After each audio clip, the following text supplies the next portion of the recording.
Tuhan, Hotel Amos Kosi ada, saya percaya itu semua udah rancangan Tuhan. Saya hanya kepanjangan tangan Tuhan untuk merampungkan karya Tuhan, untuk kemuliaan nama Tuhan. Saudara, tahun 2011 kami membangun Hotel Amos. Sebenarnya hotel itu bangunannya tidak lazim seperti hotel-hotel yang lain. Hotel itu bangunannya, kalau hotel yang umum sebelum jadi tahun 2010-2011, hotel yang umum semua kamar sama, semua layout sama. Namun sebenarnya Hotel Amos itu pertamanya ditujukan bukan untuk hotel.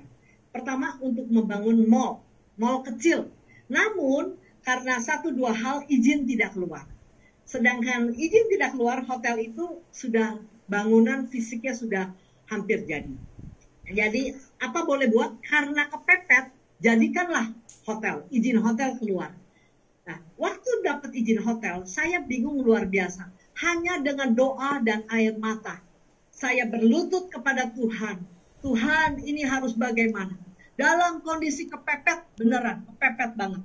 Itu kita berdoa. Dan Tuhan tetap tunjukkan saya sejahtera, lanjutkan hotel.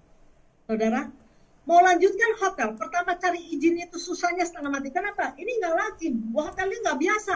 Akhirnya, ini bagaimana? Akhirnya saya mengajukan diri kepada perizinan di Jakarta Selatan. Saya maju, saya katakan, memang hotel ini kita mau bikin sesuatu yang beda. Saudara, visi hotel, bicara soal visi. Tadi Ibu Puspita Johara bicara soal visi. Amos Kosi dibangun pada waktu peletakan hotel. Tuhan taruh visi itu. Hotel Amos harus tampil beda. Saudara, Hotel Amos itu tampil beda.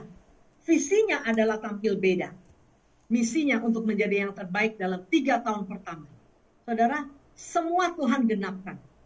Visi hotel itu tampil beda apa? Jakarta Selatan kalau Anda tahu Melawai, itu daerah yang tanda kutip orang bicara daerah belakang dugem, dunia gemerlapan.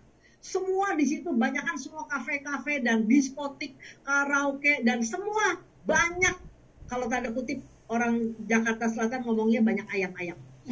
Nah itu hotel di daerah sana begitu kondisinya gelap. Saya bilang kepada saya join dengan kakak saya berdua. Saya bilang kakak saya, kalau saya mau pegang hotel ini harus hotel terang. Dan saya tidak mau hotel ini ada yang dugem-dugem, ada yang nggak benar. Kalau ada yang nggak benar, karyawan, satpam, siapapun, pasti langsung saya pecat. Saya nggak akan toleransi siapapun itu. Saudara, waktu itu Tuhan berkenan. Saya bikin visi hotel itu adalah tampil beda. Bukan hanya bangunan yang tampil beda, tapi kepada karakter karyawan pertama training saya untuk mereka harus tampil beda. Kita nggak boleh sama dengan hotel-hotel yang ada di sekeliling kita. Hotel ini harus menjadi hotel yang terang. Saudara, saat itu memang pada waktu desain pertama, benar-benar kalau bukan dari Tuhan tidak akan bisa terjadi. Karena kamarnya setiap kamar berbeda, maka saya dapat Tuhan memberikan saya melalui orang-orang, melalui hal yang saya lihat. Saudara, saya memang senang keliling dunia. Keliling, traveling itu saya suka sekali. Saya pernah pergi ke satu di daerah di Amerika. Pernah lihat ada brosur, belum pergi loh, baru lihat di brosur-brosur, ada hotel yang model penjara. Kemudian saya tanya, hotelnya ada penghuninya nggak? Oh, katanya rame. Nah, hotel model penjara aja orang mau ya. Lah, saya berpikir kalau gitu, saya bikin aja tema-tema. Itu ke-trigger. Langsung saya pikir, wah kalau gitu tema. Nah, tema pertama saya berpikir, apa ya gitu. Kemudian Tuhan kasih saya lihat, saya pergi ke satu daerah yang di New Zealand. Di New Zealand pemandangannya bagus. Saya pikir kalau kita ada tema-tema negara-negara luar, maka orang Indonesia senang. Karena mereka nggak usah traveling keluar. Mereka bisa lihat adanya New Zealand di Amos Kosi, adanya Mesir di Amos Kosi, adanya Hong Kong, adanya China di Amos Kosi, ada Jepang, ada yang Korea. Nah, dari situ kita kepikir untuk membuat tematik-tematik.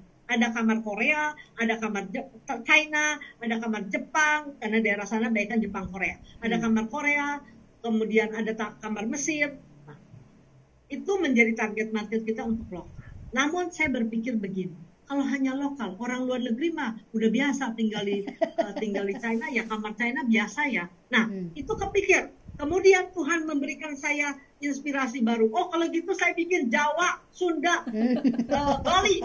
Apa ikon Indonesia yang paling disukai orang? Bali, bikin kamar Bali.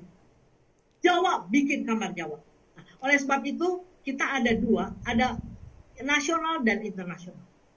Pada waktu hotel itu rampung, kemudian GM saya berkata gini, Bu, wah ini hotel kita antik nih, kita ada preskon. Begitu wartawan preskon sama saya, wartawan itu bilang, Ibu masukin aja ke Muri, ini hotel antik, mana ada hotel gini, ada tematik antara nasional dan internasional.